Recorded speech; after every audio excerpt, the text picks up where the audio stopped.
첫 번째 경기 부산 KCC 대 창원 LG 분석 시작해보겠습니다. KCC는 DB에 이어 LG를 상대하는 백투백이다. 그나마 홈 연전 일정이기에 이동은 없다. 최근 리그에서 가장 험난한 일정을 소화 중이기에 체력적 부담이 불거질 수는 있는데 이근희와 윌리엄스, 전준범 등이 주축 선수들의 체력 부담을 덜어줘야 한다. 전창진 감독이 타이트한 일정 속에 벤치의 출전 시간을 늘릴 것으로 보이는데 그래도 클러치 타임에는 허웅과 최준용, 버튼 등이 나설 수 있다. LG는 정관장 원정을 승리하고 연승에 성공했다.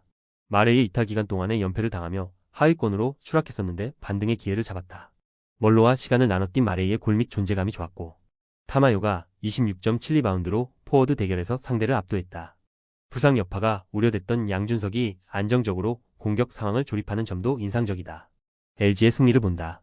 KCC의 최근 분위기도 좋지만 타이트한 일정이 발목을 잡을 수 있다. 또 마레이의 출전 시간이 긴 LG의 홈팀은 리온 윌리엄스가 코트에 더 많이 보일 텐데 공격 상황에서 전개가 다소 뻑뻑할 수 있다. 타마요와 마레이 등이 프론트코트 대결에서 우위를 가져갈 수 있는 LG가 원정승을 챙길 것이다. 두 번째 경기 안양 정관장 대 고양 손호 분석 시작해보겠습니다. 정관장은 지난 금요일 경기에서 LG에 패했다. 마레이 상대로도 좋은 경기력을 보여준 캐디 라렌이 20득점 동반 더블더블에 성공했고 정효군이 시즌 하이인 19점을 터뜨렸지만 승리를 가져가지 못했다. 변준영이 13개 야투 시도 중 10개를 실패했고 배병준의 3점포도 들어가지 않았다. 손호는 금요일 경기에서 삼성에 역전패했다. 이정현이 돌아와 30분을 소화했고 윌리엄스가 18.18리바운드로 맹활약했지만 4쿼터 경기력이 좋지 못했다. 연패가 길어졌기에 김태술 감독이 경기 후 선수단이 깨어나길 바란다는 일침을 날리기도 했는데 그 정도로 최근 경기력과 분위기가 좋지 않다. 그래도 이정현이 몸 상태를 끌어올렸기에 이 경기부터는 풀타임 가깝게 소화할 수 있을 것이다. 손호의 승리를 본다. 정관장은 라렌의 활약이 꾸준하지만 변준영과 최성원, 배병준 등 해줘야 하는 앞선 선수들의 기복이 있다. 이정현이 돌아왔기에 이재도와 함께 백코트에서 공격을 책임질 수 있고 윌리엄스가 라렌의 골밑 침투를 저지할 손호가 연패를 벗어날 것이다. 세 번째 경기 서울 SK 대 서울 삼성 분석 시작해보겠습니다. SK는 모비스에 이어 삼성을 연달아 상대하는 백투백이다. 그러나 홈 경기장에서 연속으로 나서기에 이동으로 인한 피로도가 없고 원희와 김선영 등 주축 선수들이 정상적인 플레잉 타임을 가져갈 것이다. 최근 모비스를 비롯한 2위권 팀들의 추격도 있기에 S더비에서도 집중력을 잃지 않을 것이다.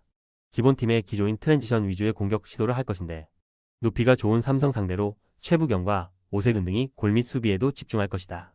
삼성은 손호를 잡고 최하위를 탈출했다. 두 경기 연속 맹활약한 이정현이 20점을 기록했고 이원석의 부진은 구탄과 최현민 등이 메웠다. 코번이 빠지며 위기가 올 것으로 보였지만 그 이후 페이스가 좋은데 코번만 보던 볼핸들러들이 오픈 찬스의 동료를 잘 찾고 있고 에드워즈의 가세 효과도 크다. SK의 승리를 본다. 삼성이 최근 안정적인 경기력으로 분위기가 좋은 건 사실이다. 또 홈팀이 백투백 일정이 이도하다. 그러나 데릭슨과 에드워즈로는 원희의 엄청난 상체를 앞세운 리머텍을 저지하기 어렵다. 김선영과 오재현이 이정현을 비롯한 상대 볼핸들러를 강한 수비로 압박할 것이고 원희가 득점을 책임질 SK가 승리할 것이다. 네 번째 경기 하나은행 대 BNK썸 분석 시작해보겠습니다. 하나은행은 지난 수요일 우리은행 원정에서 패하며 연승에 성공하지 못했다. 양팀 합쳐 90점도 나오지 않은 경기였는데 접전 상황에서 허용한 코너 3점이 패인이었다. 김정은이 김단비 마크를 책임졌지만 후반 체력 부담으로 긴 시간을 뛰지 못했고 양인영과 진한이 높이의 우위를 살리지 못했다. 그래도 정영과 박진영 등이 에너지를 뽐내며 수비 코트에서 존재감을 보였다. 썸은 목요일 경기에서 천적 삼성생명에 완패했다. 이소희가 10득점을 기록하긴 했지만 박혜진과 안혜지, 이지마, 사키 등이 나란히 부진하며 다시 한번 두 자릿수 점수차로 패했다. 때문에 우리은행과 삼성생명 등 2위권 팀들에 추격당하며 불안한 1위를 유지했다. 이 경기 승리가 매우 간절한 이유다. 썸의 승리를 본다. 하나은행은 정예린마저 부상으로 빠지며 볼핸들러가 박소희와 김시훈 뿐인데 두 선수 모두 콤보 가드에 가깝기에 골밑으로 어패스를 찔러주기 어렵다. 안혜지의 리딩 아래 박혜진과 이소희가 외곽에서 오픈 찬스를 맞이할 것이고 김소니아가 지난해 득점을 저지할 썸이 승리할 것이다. 다섯 번째 경기 대한항공 대 삼성화재 분석 시작해보겠습니다. 대한항공은 목요일 원정 경기에서 우리카드에 분패했다. 막심이 30점 이상을 기록하며 맹활약했고 정지석이 경기 후반 4번 위치에서 잘해줬지만 우리카드의 삼각편대에 고전했다. 그래도 정한용과 정지석, 막심이 안정적으로 공격 상황을 책임졌고 베테랑 세터 듀오의 볼 배급도 안정적이었다. 삼성화재는 수요일 원정 경기에서 현케 상대로 3세트까지 세트 스코어를 앞서며 대열을 잡는 듯 했다. 그로즈다노프가 모처럼 20점 이상을 기록하며 파즐리의 공격 부담을 덜어줬고 김정호의 중앙 파이프도 위력적이었다. 그러나 4세트 고비를 넘기지 못했고 승점 1점 추가에 만족해야 했다. 서브 득점에서 앞섰지만 블로킹 득점이 적었던 것도 패인이었다. 대한항공의 승리를 본다. 삼성화재는 다양한 미들 블로커 조합을 가동 중이지만 확실하게 팀을 이끄는 선수가 부족하다. 조재영과 김민재가 중앙에서 속공과 오픈, 블로킹 등으로 사이드 공격수들의 부담을 덜어줄 수 있고 막심이 그로즈다노프 상대로 우위를 가져갈 대한항공이 승리할 것이다. 6번째 경기 현대건설 대 한국도로공사 분석 시작해보겠습니다. 현대건설은 지난 목요일 원정 경기에서 정관장에 패했다. 먼저 2세트를 내준 상황에서 3, 4세트를 따내며 리버스 수입에 도전했지만 5세트 초반 분위기를 내준 것이 결정적이었다. 3, 4세트를 잘해줬던 모마의 5세트 성공률이 떨어진 것도 패인이었다. 그래도 양효진과 이다현 등 중앙의 위력이 워낙 좋고 김다인 세터가 안정적으로 공격수들을 살리고 있다. 도로공사는 GS 원정을 승리하며 연패를 벗어났다.